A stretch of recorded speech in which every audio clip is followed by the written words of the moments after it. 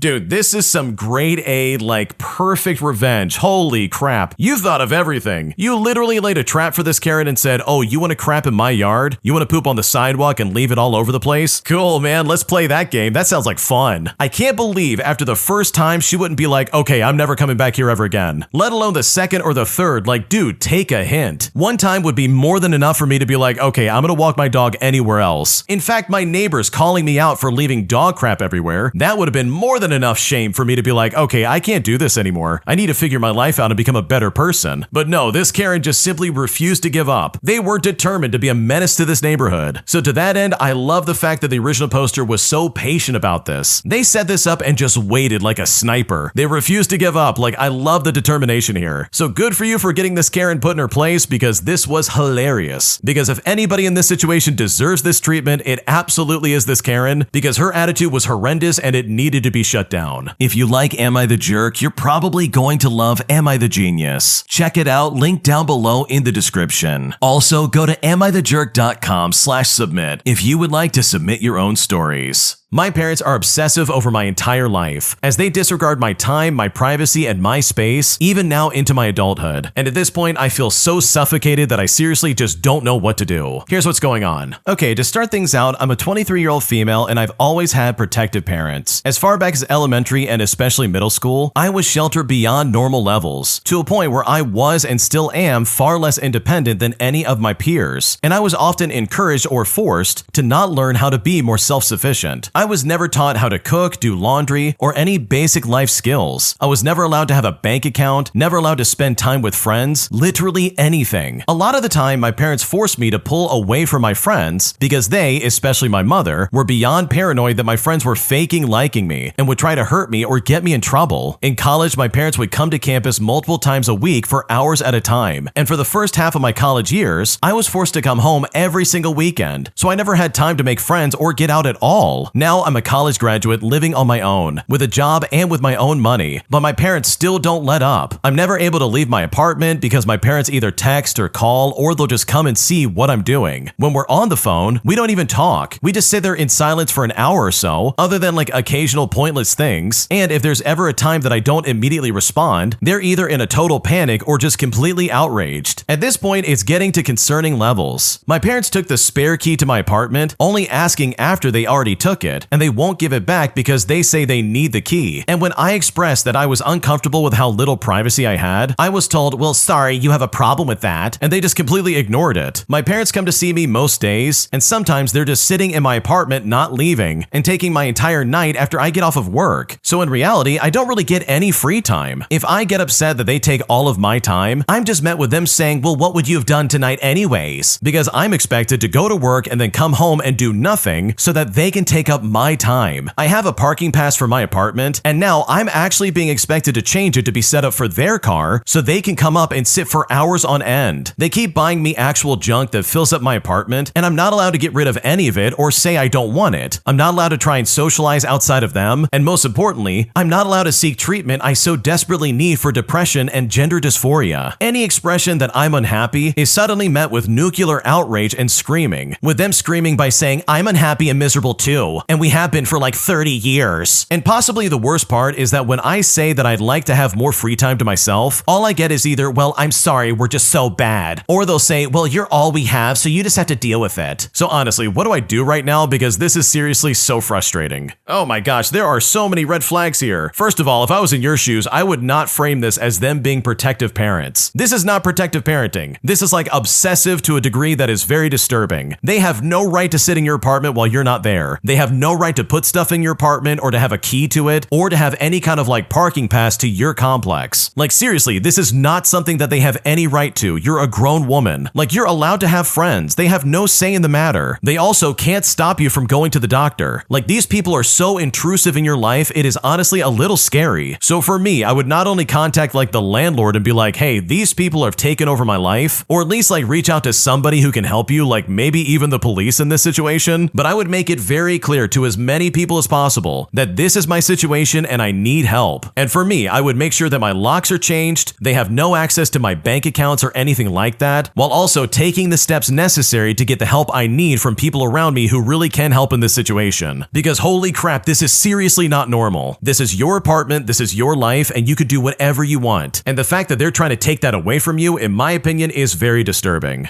My entitled neighbor waits till my fence is fully built to then demand that I move it back 6 feet, all because she misses the view she once had from her kitchen window. But after I tell her no, I'm not going to do that because that's some crazy talk, she starts getting really creepy by literally using a stepladder to watch me over my fence, as she's clearly pissed off that I shut her down in a way that she has never experienced before in her life. Here's what's going on. Okay, so a couple of months ago, I bought my first house. It's nothing fancy, but it's got a small backyard, and one of the first things I did was put up a wooden privacy fence so my dogs could run around without bothering anybody. Well, this is where my next door neighbor, who I will call Linda for the sake of the story, came over the next day after the fence was finished. She was holding a mug like she was about to give me friendly neighborhood vibes, but no, I got the exact opposite. She asked if I would mind moving my fence back by about 6 feet. I asked her why on earth I would do that, and this is where she told me it blocked her view from her kitchen window and she'd like to look out at the trees, and that if I moved it back, I'd still have plenty of yard. Now, I explained as politely as I could that the fence was entirely on my property line, since after all, I had the survey done, and moving it would literally give her 6 more feet of my yard for free. She then said that she had lived here for 15 years and had always had that view, so it was basically hers. But when she said that, I just started laughing. I literally couldn't help it. And then I eventually just said, no, I'm not going to do that. Well, ever since then, she has accidentally thrown her leaves and branches over the fence twice. And last week, I caught her trying to peek over with a stepladder. When I confronted her about it, she actually said to me that if I weren't so selfish, she wouldn't have to do it, which is honestly one of the stupidest things I think I've ever heard her say. Man, I can't stand entitled neighbors, especially ones who are going to try and like sabotage your house all because you did something that they don't like. Like I know for a fact if I was in your shoes, I would probably start like recording her or something like that, because what begins with her throwing leaves and sticks over your fence quickly becomes her trying to like poison your dog or something like that. And someone in the comment section of this post pretty much said exactly what I was thinking. She's not looking at the trees, she is literally busy stalking you. That's all this is really about. She just wants to have the ability to be like, oh yeah, I want to watch what you're doing. Like why else would she have a stepladder to look over the fence and stare at you, saying, oh yeah, you're just being so selfish. If you weren't so selfish, I wouldn't have to get a ladder, now would I? But it's like, lady, you literally showed your hand. You just proved that you don't care about the view and instead you want to watch what I'm doing, which by the way, that's super creepy, lady. Stay away from me, my family. I don't want anything to do with you. So clearly putting up that fence was a really good idea, especially when you've got a new neighbor who's going to act like a complete demon probably for the rest of your time living there. Am I the jerk for refusing to give my sister my Wi-Fi password after she literally gave it out to her boyfriend, who then gave it out to a bunch of people, causing my router to slow down after 7 new devices were found out to be connected to it? Because now she's sulking around and my parents are pissed off at me, and at this point I seriously just don't know what to do. Here's what's going on. I'm a 27-year-old male and I live in a small apartment above my parents' garage, and my 25-year-old 17-year-old sister still lives at home. We've always been fairly close, but lately she's been bringing her boyfriend around constantly. Well, a few months ago, she asked for my Wi-Fi password because the signal upstairs is better. I ended up giving it to her, but a week later, I noticed the internet was sluggish. Well, when I checked my router, I saw 7 new devices connected to it. It turns out she gave my password to her boyfriend just for one night, as she said, but then he gave it to his friends so they could download something really quickly. When I confronted her about it, she laughed it off. She said to me, "It's just Wi-Fi, don't be so dramatic." Well, after she said that, I decided to change the password. And when she found out, she got mad. She told my parents I was being petty, and now they're telling me that I should just share because it's family. Now, when they said that, I said I will happily share if she promises not to give it to anybody else. But she literally refused when I said that. She said, "Well, I can't control what people do." So with that, I just simply refused. And now she's sulking, and my parents are annoyed, and I'm now getting this nasty side-eye at dinner. So seriously, I really need to know because this is seriously bothering me. Am I the jerk for not giving her the new password to my Wi-Fi router, since I literally just don't trust her anymore after she gave it away to practically everybody? Because at this point, I really just don't know if I'm in the wrong.